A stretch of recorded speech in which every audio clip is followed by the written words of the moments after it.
everybody, Josh Sigurdson, a World Alternative Media here, and Julian Assange is in a lot of trouble, folks, and again, it is our responsibility to do something about this, as this article out of the Evening Standard says.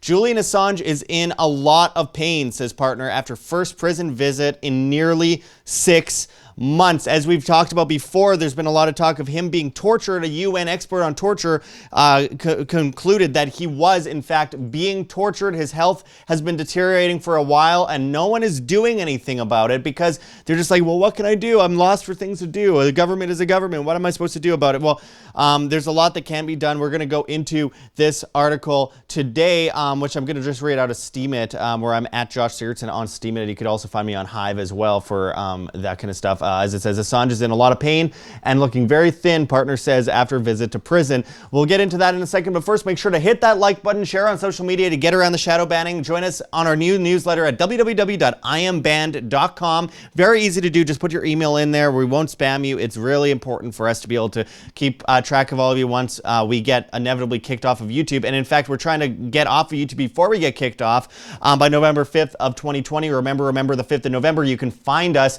on Flote.app, BitChute, LBRY, and Minds, all linked below, as well as many ways that you can fund us, as we are very much completely viewer funded. So GoFundMe, Patreon, Subscribestar. Flote.app has a Bitcoin pledge system. And of course, we also have the Cointree address below with a bunch of crypto addresses, as well as our Bitcoin address below. Many ways you can help keep us alive. So anyway, let's get into this article. As it says, Assange is in a lot of pain and looking very thin, partner says after visit to prison.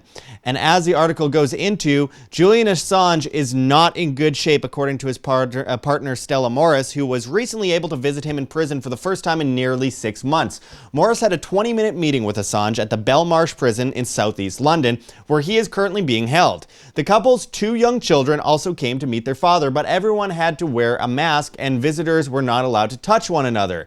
She told the PA news agency that Assange is looking much thinner than he was the last time she saw him back in March. She says that the situation has been incredibly stressful and that he has been having some health problems, including a sprained ankle and a frozen shoulder. While the prison was taking virus precautions when Assange was having visitors, Morris says that they have done nothing to protect the prisoners during regular hours, and I quote, "We had to keep social distancing and Julian was told he would have to self-isolate for 2 weeks if he touched the children." Julian said it was the first time he had been given a mask because things are very different behind the doors. Of course, hypocrisy, right?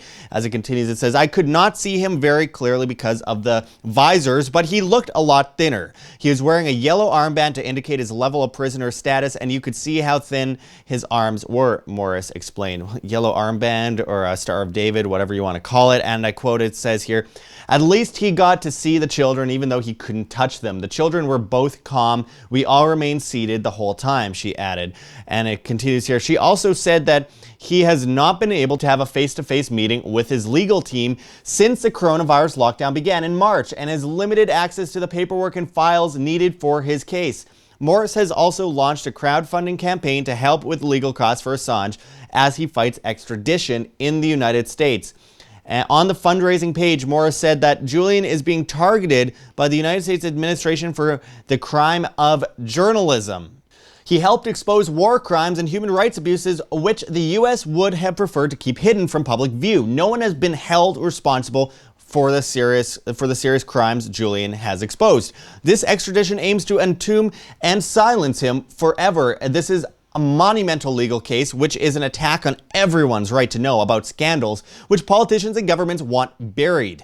If the US government is successful, the ramifications are unthinkable. It brings it back to that idea of if you've got nothing to hide, you've got nothing to worry about. Well, if the government has nothing to hide, they have nothing to worry about either. And of course, the whole idea is that it's supposed to be an extension of the people and that they are supposed to be transparent. Of course, we know that is not the case.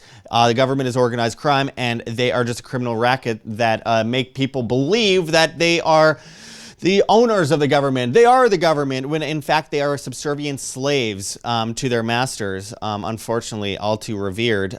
So far as it continues, the campaign has raised £60,470. The extradition hearing is scheduled to take place on the 7th of September at the Old Bailey, which is being used as a magistrate's court for this hearing. Morris describes the venue as an unprecedented forum for an extradition case, which acknowledges that the case has huge importance beyond Julian himself. Many legal experts agree that this case could set a precedent and have far-reaching implications for journalists all over the world. Absolutely the case. What we are witnessing right here is Orwellianism, doublespeak. Freedom is slavery, ignorance is bliss, war is peace, all that kind of stuff that we've heard so many times before. The idea is that Julian Assange exposed, he didn't even do it, someone leaked information to him, video footage, for example, in the collateral damage case. He had video footage of people laughing as they murder innocent people, including a Reuters reporter and children in the streets from above with a drone as some guy sits with a joystick and kills all these people. It's absolutely sickening. And instead of going after the people who perpetrate the crime, they go after the person who exposes it, the messenger. Don't shoot the messenger. It's been an age-old saying that goes back to even, you know, ancient Romans that were known to be savages. Usually let the messengers go without hurting them. They just brought the information. Maybe Caligula and a few others got a little intense with them. But the point is, the messenger isn't the one that should be shot. It's the people who perpetrate the crimes against humanity, murder people, innocent people, including the US government murdering millions and millions of people in the Middle East, destroying the Middle East, and then coming in as a savior for an issue they created in the first place, a Hegelian dialectic.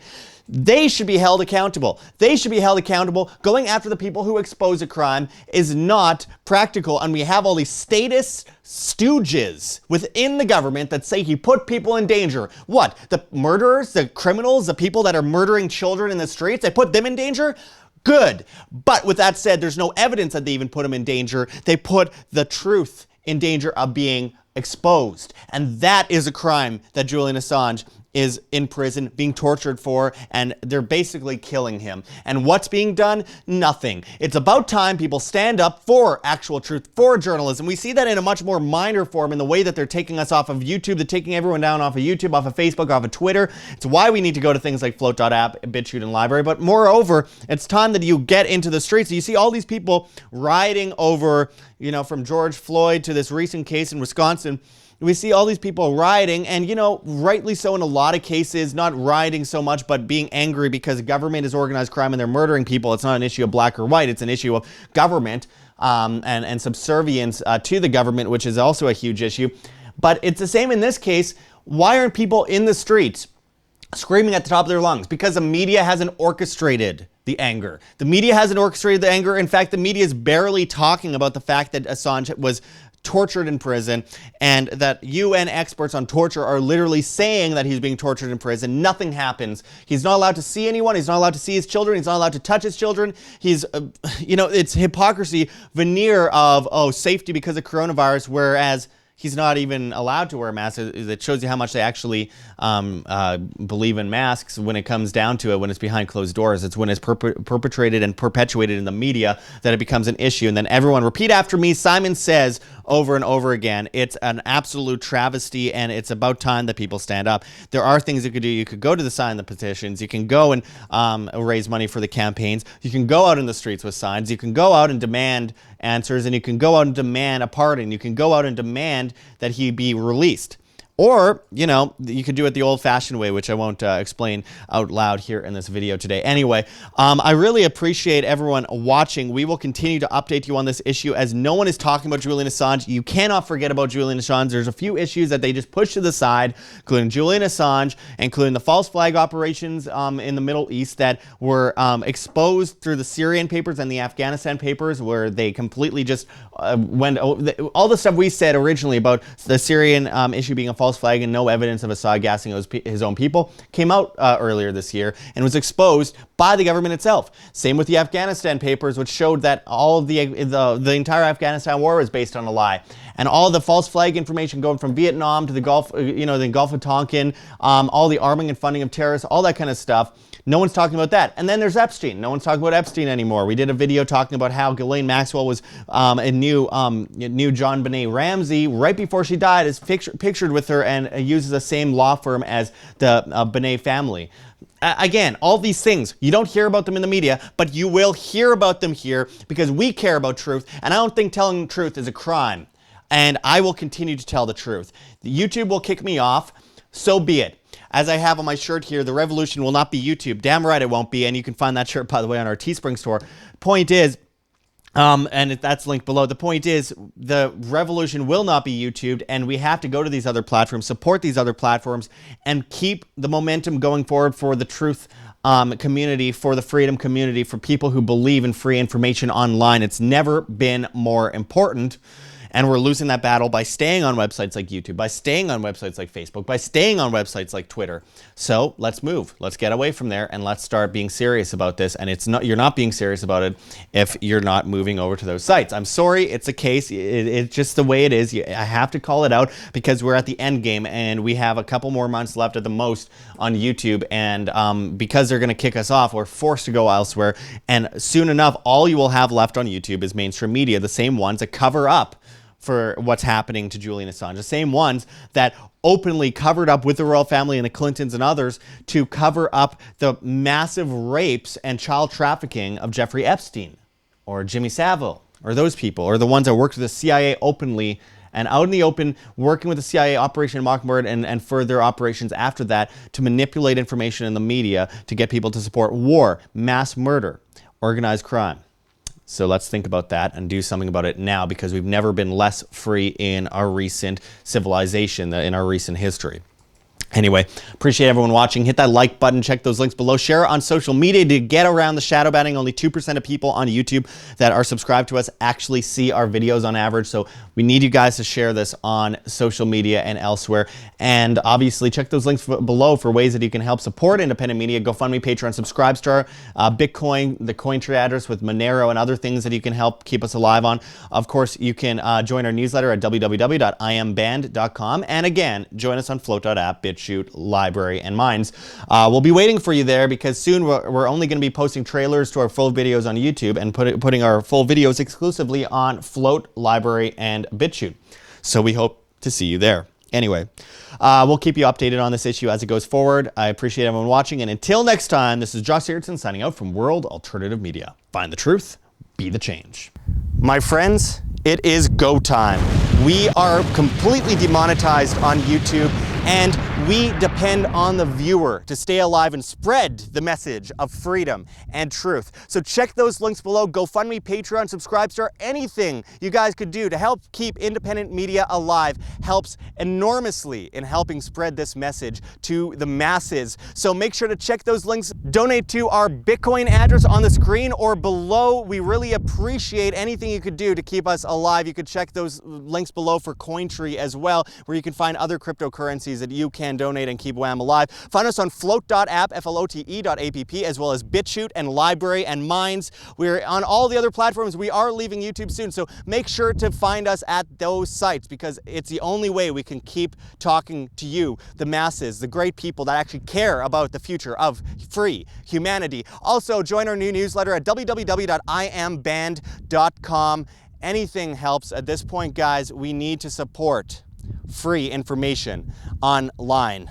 This is the most difficult time in our history, and it takes a lot of hard work to keep our message alive in the face of great evils that have taken over the propaganda news on television as well as on YouTube, where YouTube decides what you can or cannot see. We need your help, my friends. So I really appreciate anything you guys can do. Check those links. There's many ways you can help. Until next time, though, thanks, everyone. This is Josh Sigurdson signing out from World Alternative Media. Find the truth, be the change.